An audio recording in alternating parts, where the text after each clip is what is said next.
हाँ दोस्तों, कैसे हैं, क्या हाल चाल है। मेरा नाम सनाउल्लाह। पहली बार चैनल पे आए तो लाइक करें, सब्सक्राइब करें। आज हम लोग पढ़ेंगे क्लास 10th का दूसरा पोएम, जो फायर एंड आइस है, रॉबर्ट फ्रॉस्ट का। और एक छोटा 2 ही स्टेंजे का पोएम है, लेकिन बहुत बेहतरीन, बहुत डीप मीनिंग देते हैं।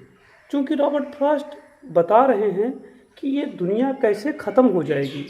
लोगों का विचार है, कुछ लोग कह रहे हैं कि दुनिया आग से ख़त्म हो जाएगी, कुछ लोग कह रहे हैं आइस से ख़त्म हो जाएगी।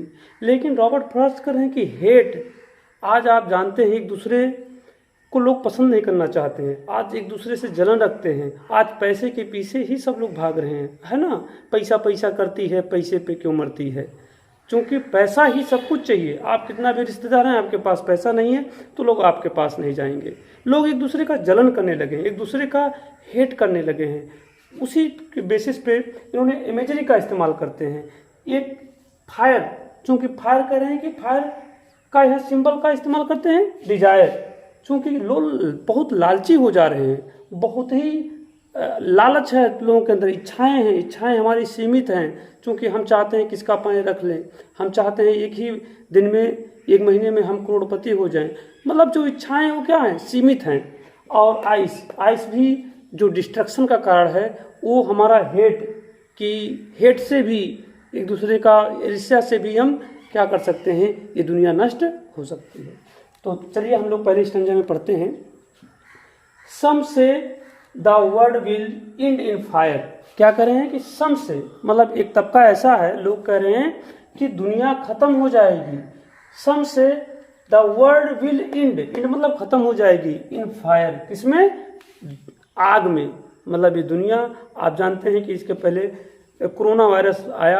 आज हम परमाणु बम, हाइड्रोजन बम, सब कुछ न्यूक्लियर बम बना के रखे हैं। किसको मारने के लिए, इंसान को मारने के लिए।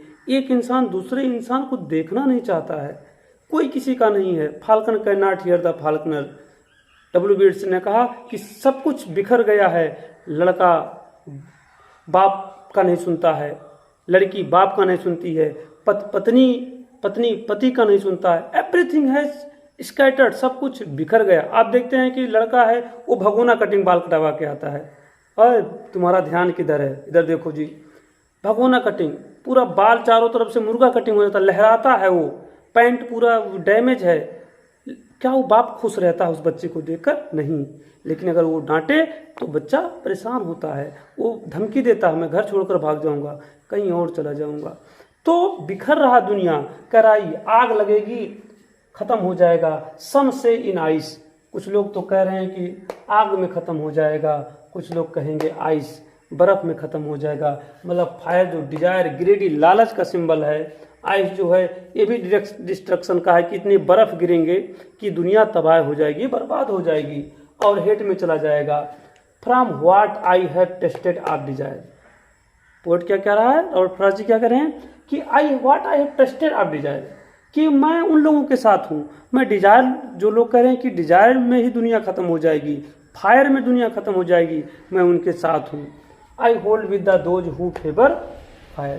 कह रहे हैं मैं भी उनके साथ हूँ। होल्ड विद मतलब साथ में हूँ, दोज माने उनके, हु फेवर द फायर मतलब जो कह रहे हैं कि फेवर में दुनिया खत्म हो जाएगी, फायर में दुनिया खत्म हो जाएगी, मैं उनके फेवर में हूँ। कि आग लगेगा, पूरी दुनिया समाप्त हो जाएगी। मैंने कहा ना, ये कोरोना वायरस आया, सब लोग आज हम दुपक गए, एक घर में सीमित हो गए, आप कुछ कर नहीं सके उस अनजान अपने दुश्मन को। तो जब तक हम रहें, हम अपने इंसानियत में रहें। पढ़ाई लिखाई हम करते हैं, पढ़ाई लिखाई का मतलब क्या, आगे एक अच्छा इंसान बनना, अनुशासन में रहना, डिसिप्लिन में रहना, हमें ये सिखाया जाता है और हम ये सीखते हैं। अगला क्या है, दूसरा stanza, but if it had to perish twice.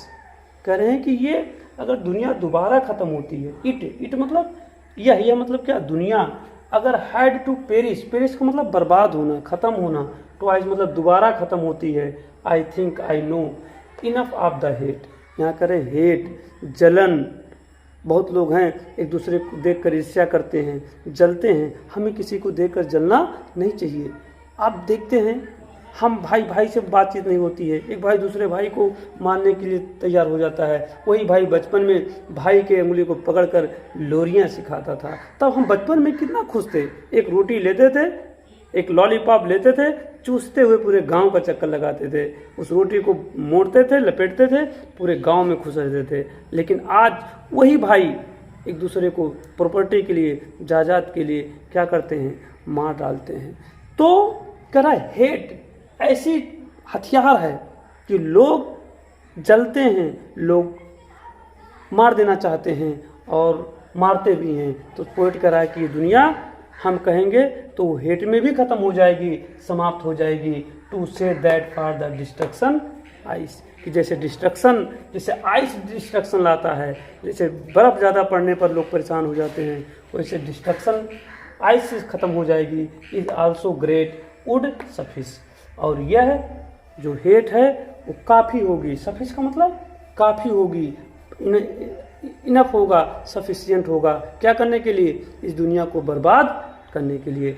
इसलिए वो पोएट इस 4 लाइन में इतना गहरा मीनिंग देता है, हमें ईर्ष्या नहीं करना चाहिए। हम जब तक जिंदा रहते हैं एक दूसरे का चेहरा नहीं देखते हैं, और मरने के बाद आके हम उस मरे हुए व्यक्ति के ढके हुए चेहरे को बार बार खोल कर देखते हैं। हम लाख आंखों से आंसू बहा दें और वह कह नहीं सकता है तुम्हारा क्या हाल है, वो जग नहीं सकता है, वो उठ नहीं सकता है।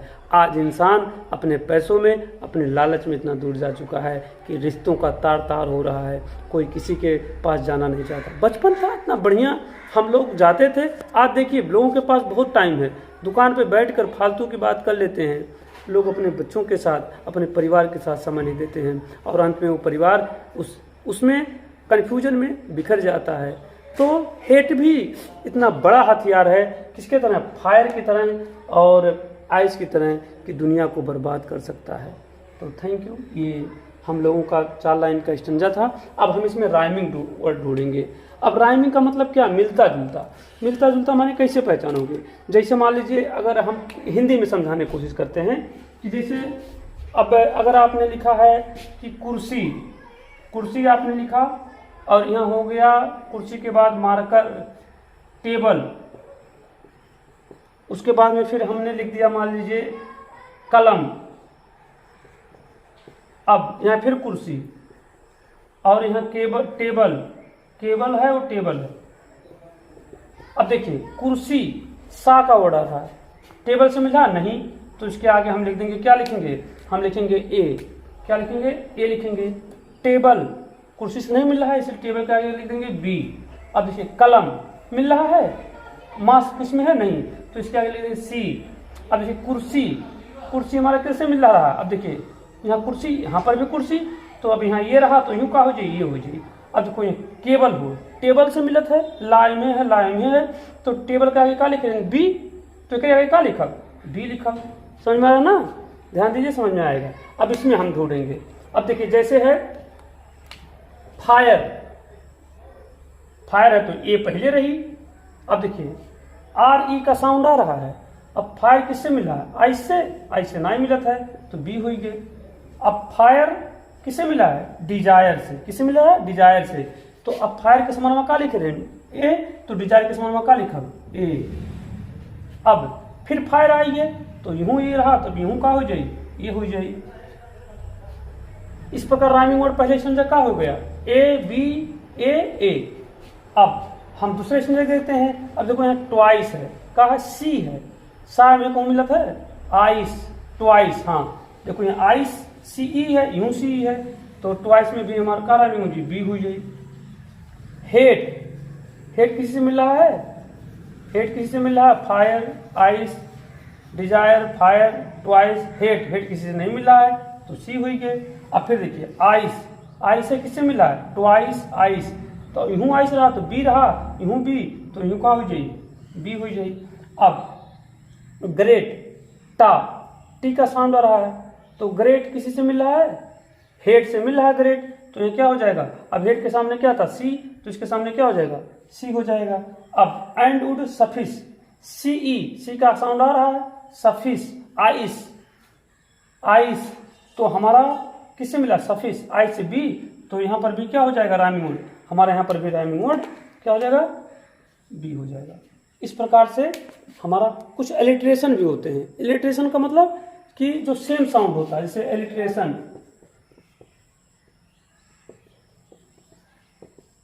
एलिट्रेशन माने सेम साउंड, जैसे सा का साउंड आ जाए, सम से, देखो यहाँ सा और यहाँ पर भी क्या सा, तो ये क्या हो गया, एलिट्रेशन हो गया। वर्ड वा विल, ये भी एलिट्रेशन, तो कहीं कहीं हमारा एलिट्रेशन भी है। तो आप एलिट्रेशन का मतलब कि सेम साउंड आए, जो साउंड आ रहा है उसी का 2-3 शब्दों में है, उसी को हम एलिट्रेशन कहते हैं। Thank you for watching.